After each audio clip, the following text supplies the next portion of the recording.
Hey everyone, this is FaZe and welcome to my channel. If you've been subscribed to my channel for a while, then you probably know I love Apple and I specifically love the Apple Watch. It's something that is literally on my wrist 24/7, and of course I got the all-new Series 10 Apple Watch a couple months ago and I've been wearing it and I absolutely love it. And so today I'm going to be talking about my experience of wearing the Apple Watch Series 10 2 months later. And I think my experience is actually a little unique because I got the Apple Watch Series 10 right when it came out, the jet black one, and I knew I wasn't going to keep that one for long because I had already ordered the Hermes Apple Watch Series 10 with the new Grand H band. It looked absolutely stunning when I saw it and I was like, I just have to have it. But Hermes wasn't going to ship that till way later. So I thought, why not get the aluminum jet black one and test that out, see how it is, and then return it for the new Hermes one when that comes out. So that's what I did. Also, all the stainless steel models are now replaced with an all new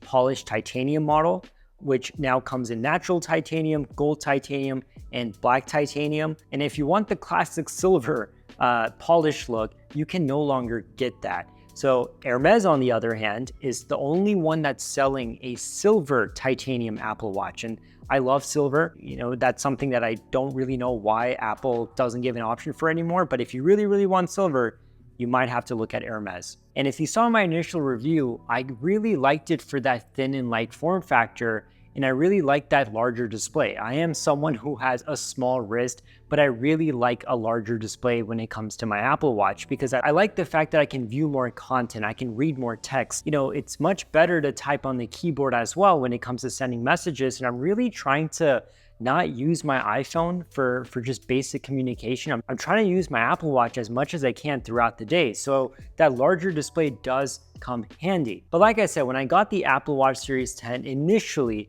I didn't find it to be that big of an update from the Series 9. Like, sure, it had a larger display, but at the same time, it's thinner, it's lighter, that's great, but I didn't find it to be that big of a difference. I really did like that new jet black finish because I really appreciated that glossy look and feel, which before was always reserved for the more expensive Apple Watch. And I feel like with that jet black one, you can really get away with it looking like the space black version of the Apple Watch, which is a lot more expensive. And if you wear it with a nice black Milanese loop or a link bracelet, it can look really, really classy. It's really cool how you can get that, glossy finish at such a entry-level price. So that was my initial reaction, that it's very similar to the previous generation Apple Watch. And of course, there's new features like sleep apnea detection. You got the new Vitals app, but a lot of that was much more software driven. When it came to the hardware itself, I felt that the look and feel was very similar. And I even said that if you have a Series 9, it's not really worth upgrading. So of course, I used that Series 10 Apple Watch for a couple weeks and then I returned it. And then I went back to the Series 9 because I was waiting for my Hermes one to come in. So I was wearing my Series 9 for, a week or two. And this is what I realized. When you go back from the Series 10 to the Series 9, that's where you start feeling a difference, right? Usually what happens is that we upgrade to a new product and we start using that, in our day-to-day lives, and we never really compare it or go back to the older product. But in this case, I did. I went back to the Series 9, and what I instantly noticed is that it felt a little heftier. And it felt bulkier and it looked bulkier as well. Because initially I didn't think that the thinness and lightness made that big of an impact. But when I went back to the Series 9 and started wearing it daily, I was like, wow, yeah, there is a little bit of a heft to my Series 9. And it does feel a little bulkier than the Series 9. So yes, Apple is saying that it's 10% thinner, it's 10% lighter.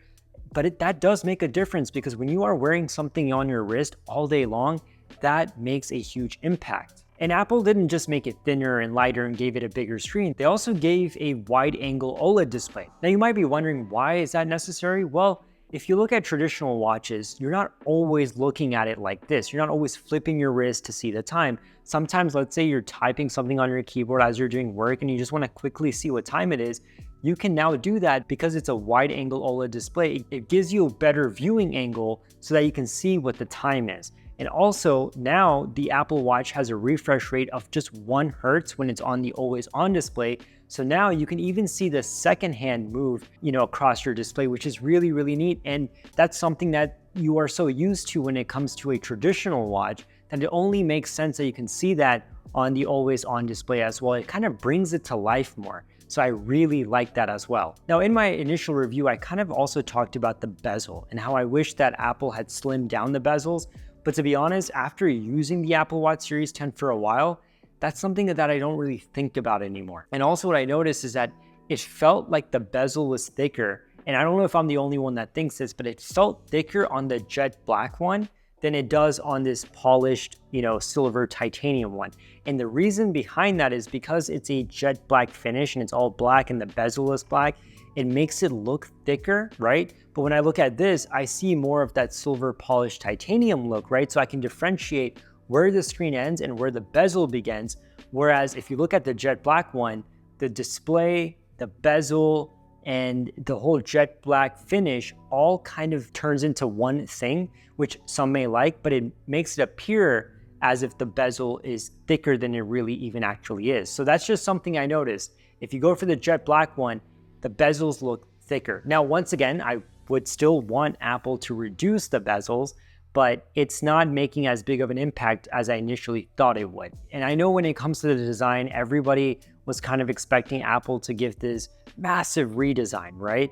But I don't think the Apple Watch really needed it. And I like the fact that my older Apple Watch bands do work with this as well. And also, if you compare the display size of the larger Apple Watch Series 10 and compare it to the Apple Watch Ultra 2, technically this one has a larger screen.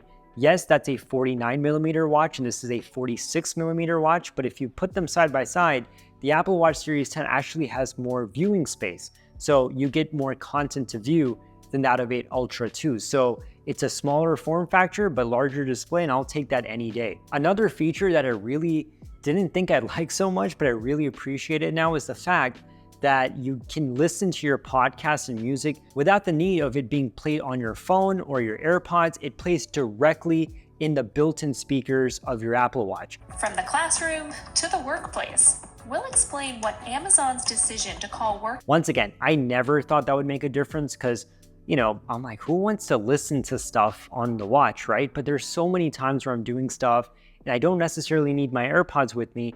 I like that I can just be working, be listening to my podcast, and it's coming directly from the speaker. Once again, that's something that you don't need to do often, but for the moments you do need to be listening to something, it's cool that your watch can do that. Also, what I really enjoyed about the Apple Watch Series 10 is its battery. No, the battery life is not drastically better than the Apple Watch Series 9, but it didn't really need to be because I think the Series 9 already had great battery life.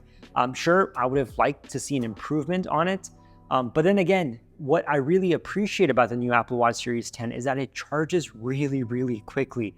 Like in the morning, I can just plop this onto my wireless charger and within 30 minutes, it's almost like fully charged. So that's really, really cool. So I don't ever have to worry about the battery life because if I am running low, I can just, put it on my charger and it'll start charging really quickly. So that's something I really appreciate. So this will definitely give you a whole day of battery. And once again, before I go to bed, I always kind of put it on my charging stand anyway. So by the time I wake up in the morning, it's fully charged. But for those who really want, at least a 2-day battery life, then yeah, you might probably should be looking at an Ultra. But like I said, if you're charging it every night, I don't think you're really going to find a big difference. It's good when it comes to battery. I have no issues with that. So overall, I really love the Apple Watch Series 10. I think it's I wouldn't say it's a big upgrade when you compare it to the Series 9, but it's a huge refinement. And it's one of those things that you can tell instantly, but it's when you go back like I did, right? I wore the Apple Watch Series 10 and then gave it a break, went back to the Series 9, and I was like, whoa, okay, I feel a difference. And I think at the end of the day, when you're wearing something on your wrist, how it feels on your wrist is very important. And the fact that I have something that feels thinner, lighter, less bulkier, that makes a huge difference. And that's something I really like. And at the end of the day, I went for the Hermes Apple Watch Series 10. And, this Grand H band, I really, really love it. and it's kind of heavy. It's on the heavier side. So it's kind of feeling like a traditional watch, but because the overall body of the Apple Watch itself is now thinner and lighter, it doesn't feel as heavy as it probably does on images and videos and stuff like that. I am very happy with the new Apple Watch Series 10. I absolutely love it. I think the display enhancement is great. The thinner, lighter form factor is even better. And small things like the wide angle OLED display and the ability to play music and podcasts directly from this, it's fantastic. But at the end of the day, I want to know your thoughts. What do you think about the new Apple Watch Series 10? Whatever questions you have, concerns you have, or thoughts you have, leave them down in the comment section below. Subscribe to my channel if you haven't already done so, and I'll see you next time.